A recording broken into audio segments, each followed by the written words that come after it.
expo booth. But right now we're going to roll into a panel called Getting to Future Friendly. And it's about adopting future thinking, which is, something I think in my reporting, I've just been asking people just what the heck do we think the world is what's the signal and what's the noise and what's changing now. So I'm especially interested in what everyone has to say here and listening in. Please drop comments in the chat, drop links in the chat. We'll be keeping that going. I'll be posting on social at the Technically account. Let's make it a good dynamic session, and I'll kick it over to Natalie Nixon, who's gonna lead us, and I'll be here, but I'm just gonna go on mute and So Natalie, take it away. Thank you so much, Stephen. Hi, everybody. Thank you for joining us for this session after your lunch break. And as Stephen already referenced, we decided to frame this conversation as getting to future friendly and adopting, future thinking for the times that we are in. Super relevant. So my name is Natalie Nixon. I am a creativity strategist and the president of Figure 8 Thinking, and I'm based in Philadelphia, the original home of Technically, I'm happy and proud to say. And I'm super excited to be joined by three incredible thought leaders in the realm of foresight and futurist strategy work. And I've asked, before we get into our conversation, I asked each to prepare a really brief intro in the following way. I'm going to model it. I've already told you my name, Natalie, president of Figure 8 Thinking, and in Philly. And I want each of us to share something we can help you with, something a bit obscure that you may not be able to find by Googling us. So I can help you pickle vegetables because because I just, in May for Mother's Day, Sydney, my stepdaughter, gifted me a pickling set. I love pickles and I don't eat enough like beets and carrots. So, it's my way to do that. So if you want to know 101 how to pickle vegetables, I can help you do that. And it's really easy. So that's what I can help you with. So let's go next with Valerie. Hey, Val. Hi, I'm Valerie Jacobs, and I am the Chief Growth Officer and a futurist, and I work for a company called LPK, which is a global branding and innovation consultancy, and I'm located in Cincinnati, Ohio. And a thing that I'm really good at and love doing and could help you with is making word smash-ups. So I'll tell you the one that I think is really right for today, and it's called trendication. And it's a word that my team made up when you feel vindicated by an outside expert or source on a trend that you predicted earlier. Trendication. Hashtag trendication. I love that. Awesome. Yeah. Thank you. Next up, let's hear from Desmond Dickerson. Hi, Des. Hey everybody, Desmond Dickerson here. I'm a strategic foresight practitioner, a futurist, consultant, whatever word you want to use. I work for a company called Cognizant, specifically with our think tank called the Center for the Future of Work, which is all about analysis, reporting, and then advisory services on what the future of work entails, whether that's AI and automation or algorithms, or even just new people and new platforms coming into the way that we work. We analyze that, write about it, and then just help people navigate the uncertainty of what's to come. In terms of things that I can help folks with, I would say, I guess, kind of going back to maybe my college days, voiceover work. I've worked with a few friends to do voiceovers for like animated stuff that they're doing, and like a couple commercials and things of that nature. So, anyone looking to get some good voiceover work done, I'm your guy for that, from the setup and the actual work and all that stuff. So that's so cool. I love that, and your voice is magnificent. So that makes total sense to me. Thank you. And Jonathan Kurz. Thank you, Jonathan, for being here. Would you please? Oh, wait, sorry. Before we get to Desmond, which city are you in? Okay, so we've got I'm based in Philly, Atlanta. Cincinnati, Atlanta. And hi, Jonathan. Please say hello, introduce yourself. Sure. First thing, is the mic working? Is my mic working? Yes. Do you hear me? Yes. Okay, because I had a very fast laptop switch right before we started. My name is Jonathan Kurz. I'm a principal at a consultancy called SY Partners. I also lead the design practice there. Sorry, the strategy practice there. A bit about SYP. We've been around for 25 years. We work with leaders of organizations going through some sort of big transformation. You can imagine that's happening all over the place. But typically it's around first helping people understand what are we driving at, how do you understand that, how do you believe in it, how do you see yourself in that, and then helping to change some mindsets and behaviors to help the individuals feel like they are change agents as opposed to a part of change. Specifically for me, I don't have such a good, it's funny, maybe we'll see. I'm not a voiceover artist. I can't come up with trendy terms like that. But what I can say is because of my different jobs in tech along the way, I developed an uncanny knack to help other people help their parents with everyday tech issues. So I am called upon by my friends and coworkers to get on the phone with their parents and walk them through, I would say, the ubiquitous solutions that are causing lots of your mom or dad or aunt or uncle to get help. Call me.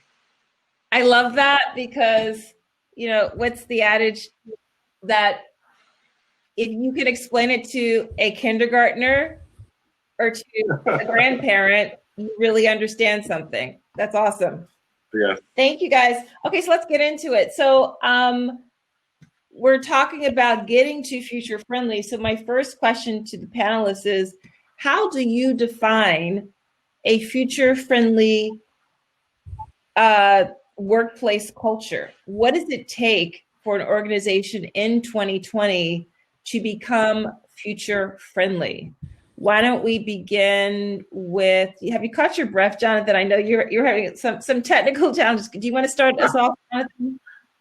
How are you? I am here. I am present. Yeah, thanks, that. So I would say, it's funny, Natalie, when you shared this prompt with us, you invited us to take a pretty broad lens, and I accepted that invitation. So thank you.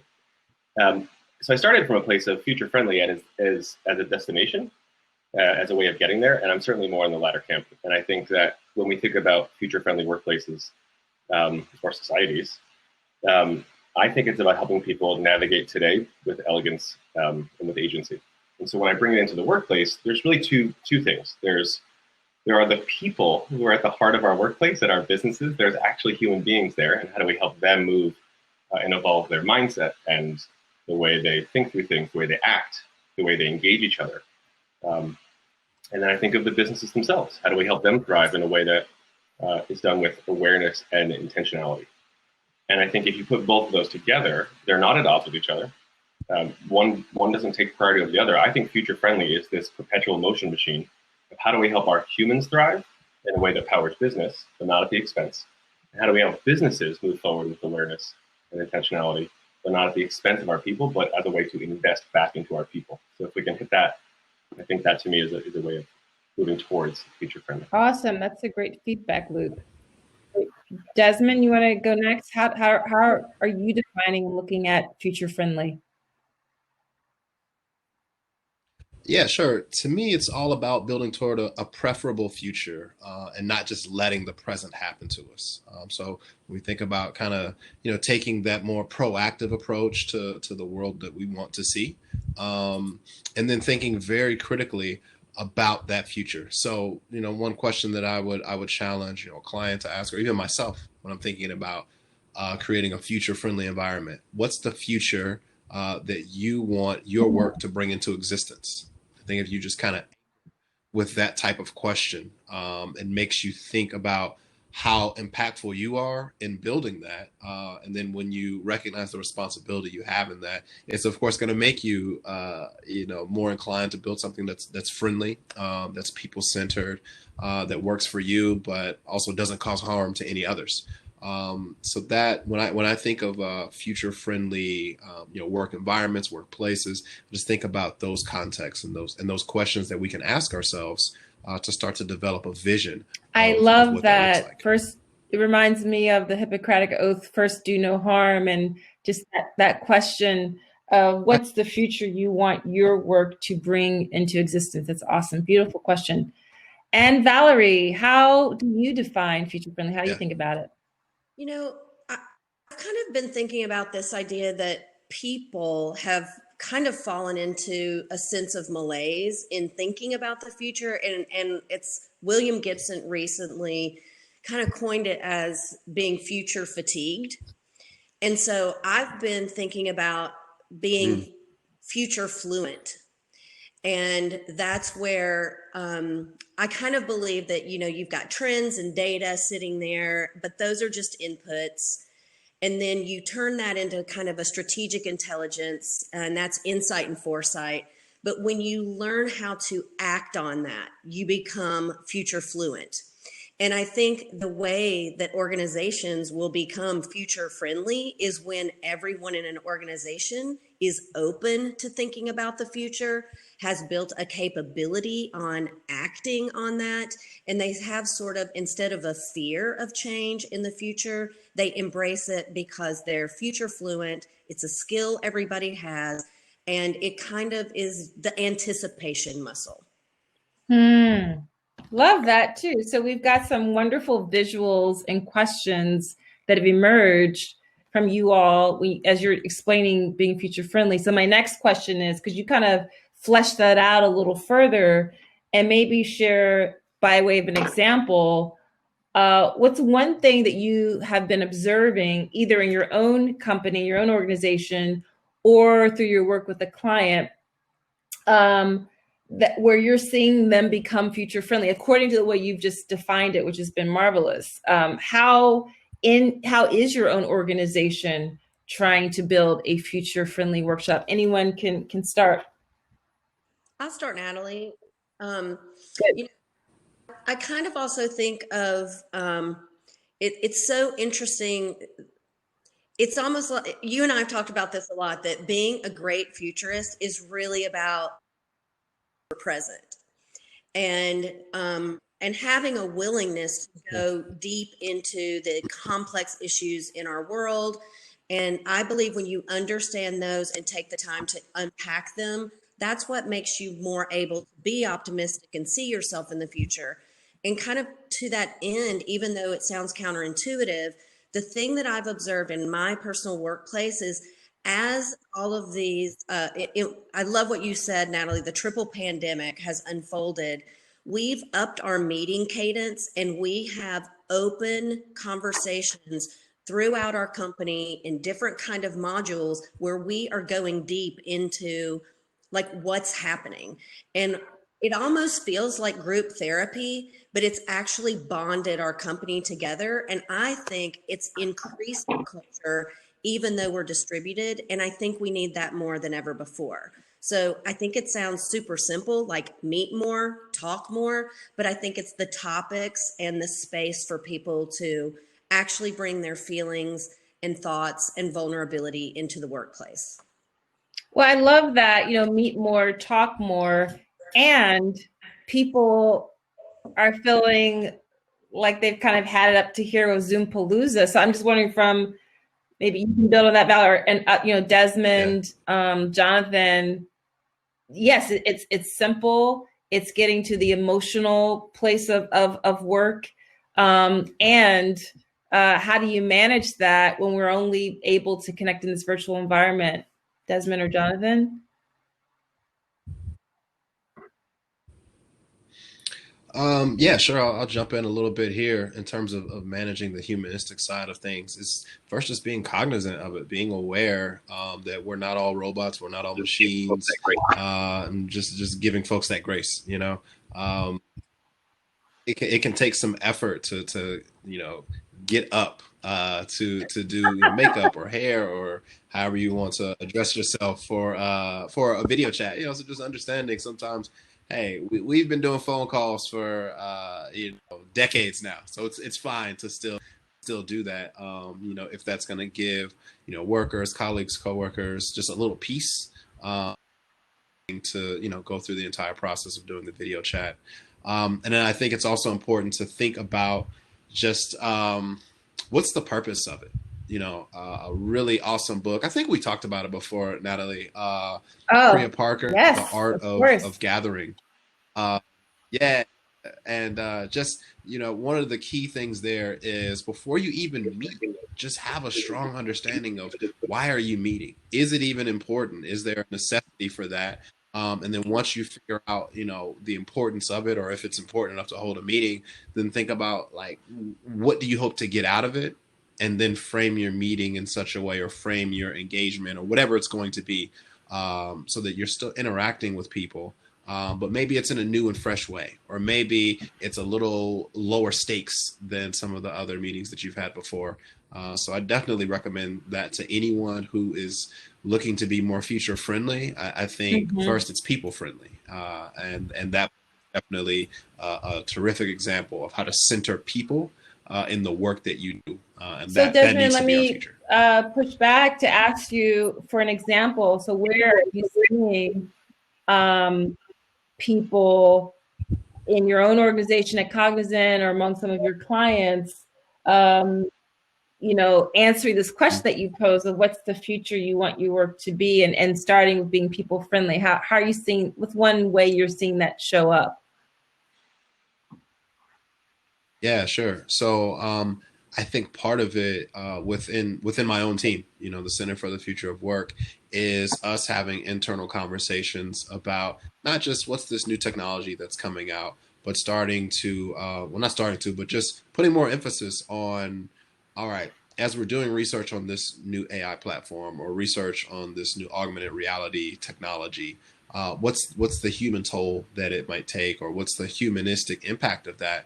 And in some ways leading with that in the conversation.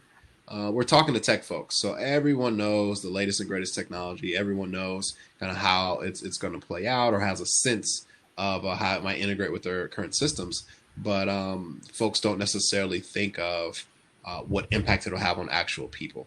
So that is something that I have taken on, and the rest of my team, just trying to think more about people first before our solutions, before our technology, and then letting that guide the conversations that we're having with clients. Jonathan, what about examples that you guys at SY Partners are playing around with that manifest this shift to becoming future friendly, or among your clients?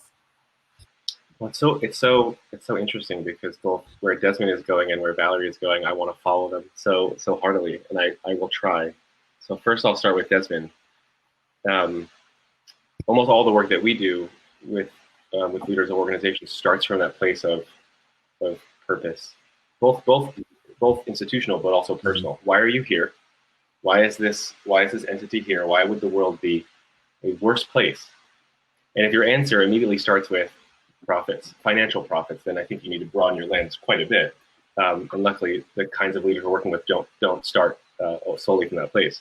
But what I think I've seen a shift.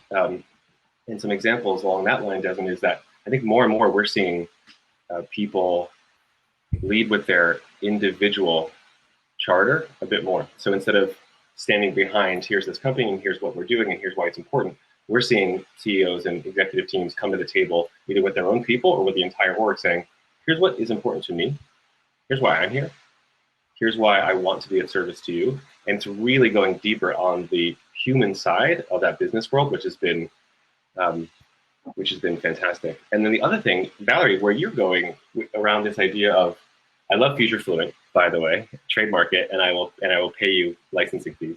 But I think what we're also seeing, and we're seeing this inside SY Partners, in addition to in our clients' worlds, is that even though this is a work from wherever culture, this is this distributed workforce, we are not distributed in silos. We are so interconnected, and what we're starting to see is new processes, cultural precedents that allow people to actually act as a hive. And so what I mean is, we've noticed in our own culture and with some of our clients that people, certainly people with high EQ, it was less around making sure that they were, everyone's having their own challenges, but less around themselves. There was this incredible sense of responsibility that bordered on guilt, that if I take care of myself, it's going to come at the expense of my colleague who's working even harder.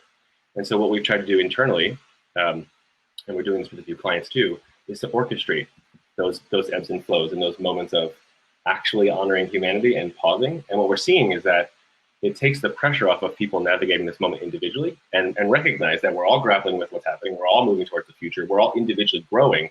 And at the same time, it's all happening in parallel. And if we don't try to orchestrate, we'll all be experiencing the same thing exclusively instead of inclusively.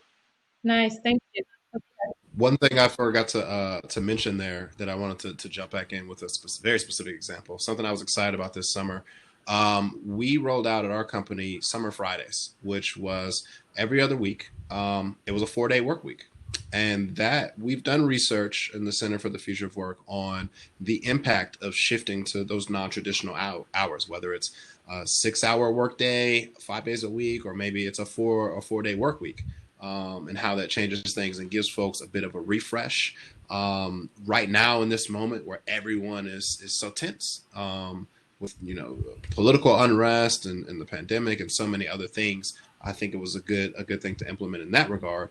But also, if we think about just the future and the history of work and how much more efficient and productive we are than when we initially started the 5-day, 40-hour work week, I think it is a very forward-looking and future-friendly policy to start to think maybe we don't need to be at work this many days.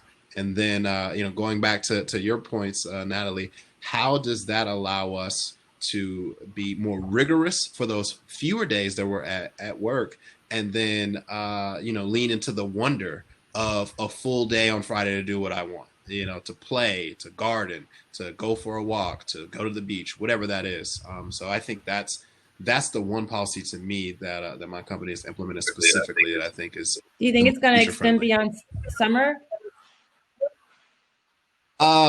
I think that they're going to look at the data and then try to make a decision based on that. I hope it extends. I think that, if we talk to folks looking at productivity, but also getting the qualitative data, I think everyone would be forward to continue that. But it's tough in consulting because you also have to, whatever the client wants, you got to make that happen.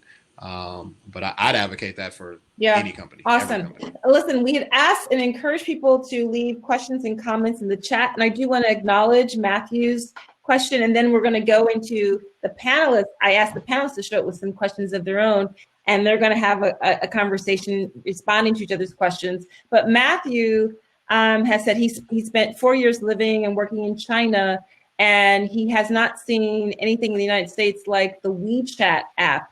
And he's curious about if you guys have seen any sort of system or do you see anything emerging that could be optimized that would come close to WeChat that would allow for quick and rapid networking among disparate groups of people? It's a good question. And we are at technically where there's a lot of people whose companies are around technical applications. So any observations about that from any of you?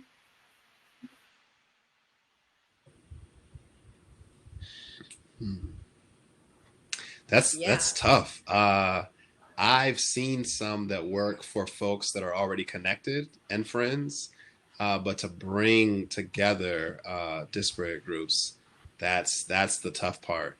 I haven't observed anything yet, but I'd be very curious to see how that might come about, or maybe there are certain talking points or certain hobbies, and there's chat rooms built around that, and folks come together in that regard. But it's tough right now to think of an element or some sort of platform that would bring complete strangers together to, lead to healthy conversation. The way that WeChat does. Yeah. Thank you. Anyone else want to chime in on that question? Yeah, I'm with Desmond. Actually, someone just chimed in, maybe WhatsApp. I think for me, actually, it's interesting. Of course, it's a platform question, but it's really a cultural question. And I think people especially going into this moment, this global moment of health pandemic and social unrest and political turmoil, especially obviously in the West, I think people have white-knuckled onto the platforms and communities they had.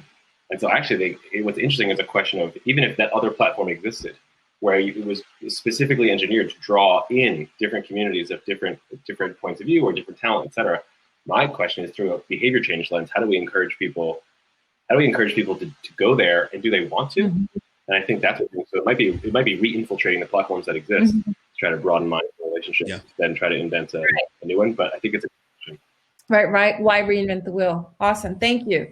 All right. So everyone who's attending this session, I asked the panelists to show up on this discussion with a question that they would like to pose to the other panelists. And so let's start with Desmond. What's your question for Valerie and Jonathan?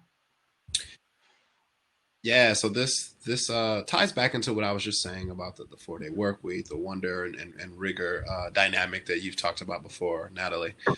So the question I have, we all know the importance of freshness and rejuvenation in producing creative work, which leads to innovation and business breakthroughs. So in what ways is your organization prioritizing rest and or play in the workplace? Val, Jonathan?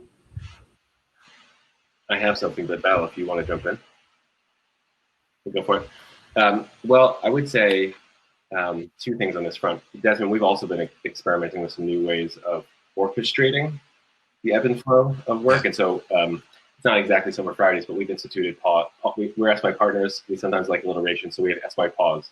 And it's a firm-wide cessation of work-related activities for a whole day. Right now we're tracking about once a month, but there's no rigidity to the schedule. And I think what we're noticing is those come with no expectation about how you spend your time, but we certainly provide a lot of provocation with, these are times for rest, these are times for, I would say, self-reflection, these are times for disruption. And then when we come back to our individual project teams, but also in our disciplines, strategy and design, program management, we're encouraging conversations to receive what people are coming back with, if they choose to share. So it's not just the invitation to go off on your own, but it's also creating that expectation and that space to allow people to bring forth an epiphany, emotional, intellectual, otherwise, and grapple with it. So that's one thing. But the second thing, in terms of play, we've seen a really interesting thing happen. So people at SYP typically are self-disruptors. They've had 3 or 4 careers before they show up at SYP. You'll have the strategist who's a former playwright, and the designer who's a former car mechanic. And what we've seen is this resurgence of just organic inspiration. And I think people are retreating back from the communities and experiences from whence they came and coming back into the community. And it's showing up in a pretty amazing, I would say, it is playful. People are challenging and changing the way we're doing our work. We're actually bringing that into our client relationships and saying, hey, we're going to work differently. We're going to do it differently. We're going to ask you to do something different. And I think our clients, through the relationship we have and through the trust, are taking those steps right along with us. And I think play used to be at the opposite spectrum of business for a lot of people, and now I think it's just morphed into a candor and a willingness to try things, and I think that's been showing up all over the place.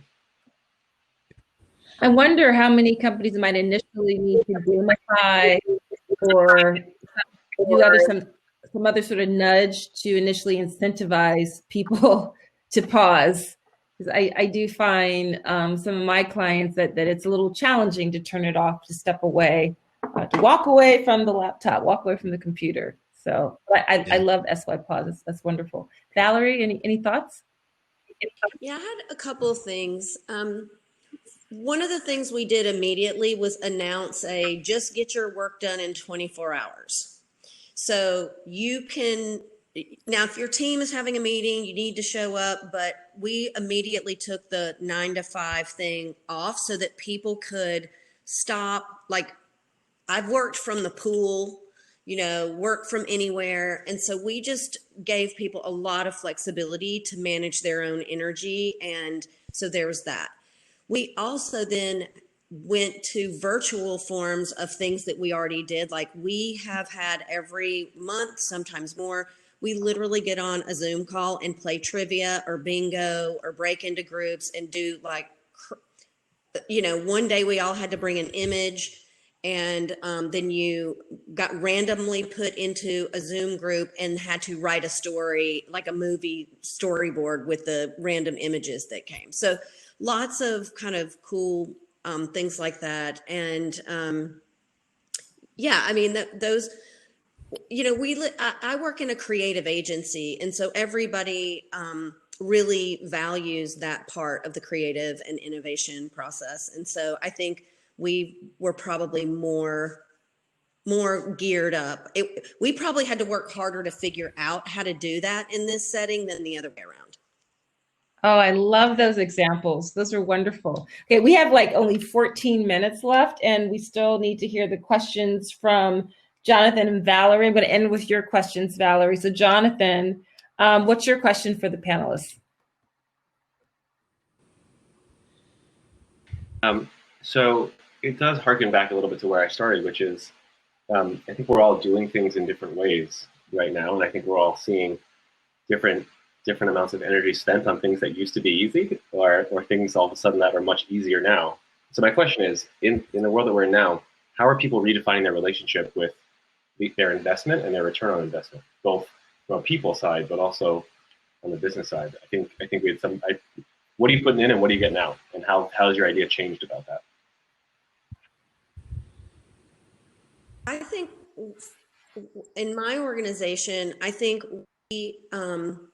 we've actually, because we're not traveling and going anywhere, that freed up a lot of resources, like not only human resources, but also financial resources. So we've been able to double down on things that we think will be valuable to the company when we come out of this. And it may sound dull, but like marketing. So I think a lot of people pulled back on all kinds of expenditures, and we doubled down on better thought leadership, you know, being able to pay to have that promoted, et cetera. But we're like, what are the things that will set us up well after this? And so financially, we've been investing in that.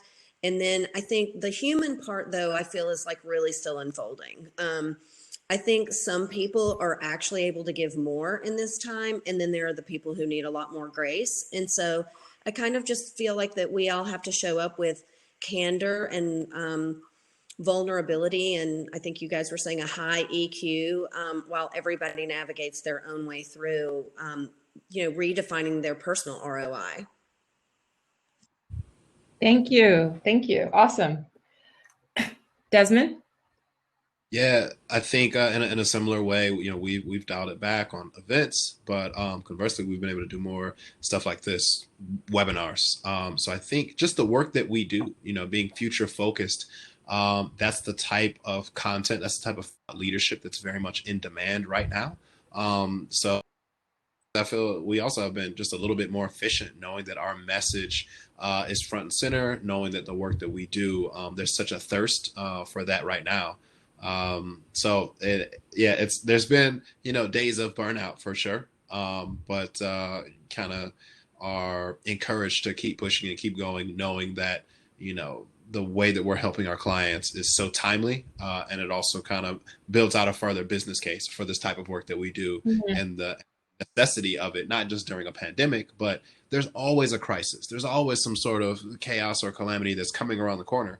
And we're positioning ourselves to make it known to our partners that this is what we do. We navigate these challenges.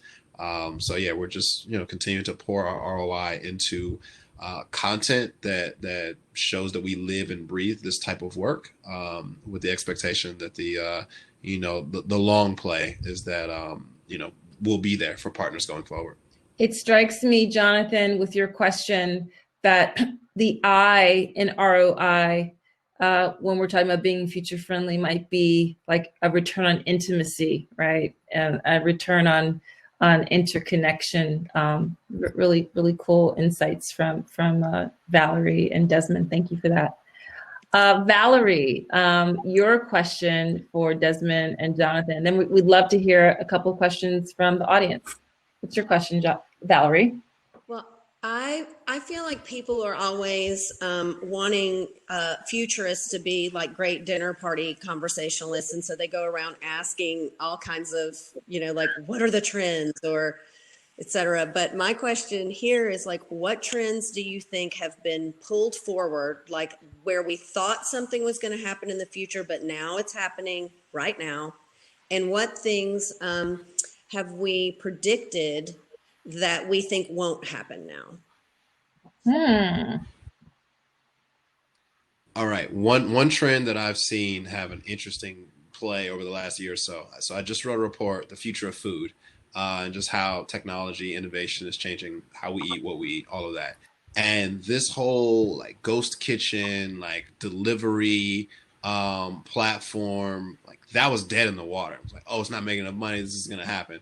But then we all get quarantined. We're all stuck in the house and can't go to restaurants. So it's the lifeline for so many restaurants right now, especially smaller restaurants. So it's been interesting to see that trend die and then get resurrected like very quickly. And then I would say another trend that's been interesting has been kind of like the autonomous vehicle conversation. There was a ton of conversation around that, in recent years, and it seems like it's died down considerably.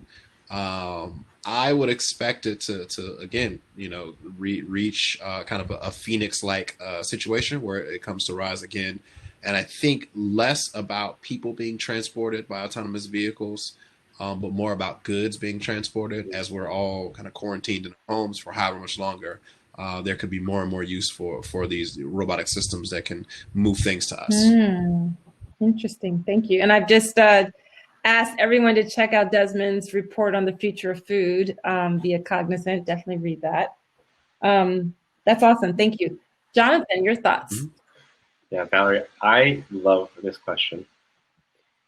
In fact, last week I was talking to a colleague and she was saying, for so many years in different pockets of consulting, the year 2020 was this pinnacle platform, bright, shiny thing, like a map. It's the future, and the future equals 2020. And everything's different, everything's new and shiny, and why is it so much better? How do we get there? And so we put so much expectation on 2020, and 2020 obviously said, no, I had a different plan for all of you. But I would say a trend I'm seeing is actually a trend in leadership behavior. And so I would say the trend is, for the past few years, when you look at executives and executive teams, I think, and their whole organizations, if you were absorbing the zeitgeist of the larger, people would say, I just want my leaders to show up with more humanity. I want to know what they're really thinking.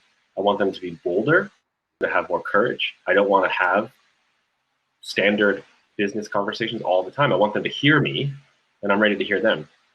And I think at the executive level, we've seen this shift where 2020 and future forward, all these changes that you could separate yourself from, it's gone. So that distance has evaporated. And now, if you're a leader of a company and you want things to change, that is not something you're outsourcing. You are at the start of that change, and it's starting with showing up differently. And I've seen many executives over the past 6 months walk into boardrooms, walk into town halls and say, I am not the person right now that you need me to be, so I'm going to change. I'm going like this.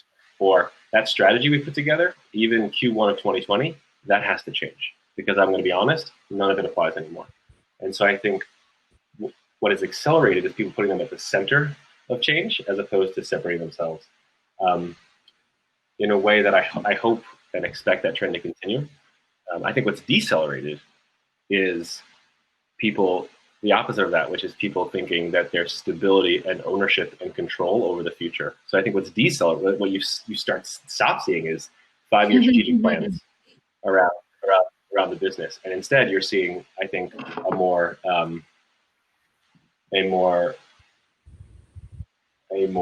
sort of, I would say, semi-permanent and mid-time decision making. But I think what people have also changed from strategy to scenarios. So instead of here's what we're doing for the next 5 years, it's here are the 5 different things we might do depending on what's coming in and what's coming out, and we will be nimble and find pathways laterally and also vertically across them. I think that's been really exciting. Love that. Thank you. Thank you. Thank you. So we are about 5 minutes away from the close of this conversation, and I'd love to see what questions we can answer from our attendees. So Jacqueline, sorry, that's not a question, but thank you, Jacqueline, for your Jacqueline commented, a trend in leadership, we want humanity, bolder, courage. I want to be heard. I want to hear them. The distance has evaporated. 2020 has forced executives to show up differently. I love that. The distance has evaporated. Doug Keith did a quant study recently for a client who wanted to know what customers would be doing the next 18 to 24 months. We asked, but told him we couldn't really predict that. So true. But scenarios is a really great shift. But any questions from the audience? If not, I prepared a final little question for our panelists as well, if you guys don't have one. Anne had a question about books or columns. Oh, good. Thank you. Likes to learn, or that folks like to learn from in terms of futurists or strategic foresight and the subject as a whole. Thank you, Anne, for that great question. Any books? So Valerie already mentioned, not Collins. Who did you just mention at the top of the time, Valerie, who's talked about future fatigue? Oh, there was a William Gibson. Yeah, a column. This was I do love his books. He's a sci-fi writer, but there was a particular column. I'll try to hunt it up and stick it in the chat. Okay, and Desmond mentioned Julian Bleecker, Amy Webb, Rita McGrath, Rodden History. Yeah. This is the classic here, Future Shock, Alvin Toffler. So if you want to kind of get the foundations of futurism and where a lot of this thought came from, a lot of it came from this book. So Des, I'm just curious, in that book, Future Shock, given the news this week of the decisions around Breonna Taylor's murder, around the tremendous amounts of social justice protests in the United States around systemic racism, how is a book like that dealing with with systemic structures like racism? That's a good question. I don't know. That would be a very long answer. I will shorten it to say, within this space of strategic foresight and futurism, it is a very white and very male space, much like consulting in general. So I think that there is a vast need for more women, more Black people, more people of color to be in this conversation, because a lot of the futurists of years past haven't lived these experiences directly. So a lot of their futures don't take those things into account. So I would challenge you all that want to learn more about it and how it can impact systemic racism or other very large issues like that. I would challenge you to just follow more women, follow more people of color, and learn from them and their perspectives on these things. So that's kind of one of my life missions, to continue to do the work in strategic foresight space, but do it from a standpoint that speaks up for marginalized populations that often just don't show up or don't exist in some of these frameworks or some of the articles or journals or books about these topics. That's awesome. And actually, you just framed so beautifully what I'm going to say is your final contribution to the conversation, because we're at 1:44. Well said. Super relevant for today, for the ways that whatever the future friendly workplace that you all are building, that it be inclusive, that it really build equity. The signals are very loud and clear right now that really matters. So Jonathan and Valerie, what would be your final recommendations about getting to this future friendly space?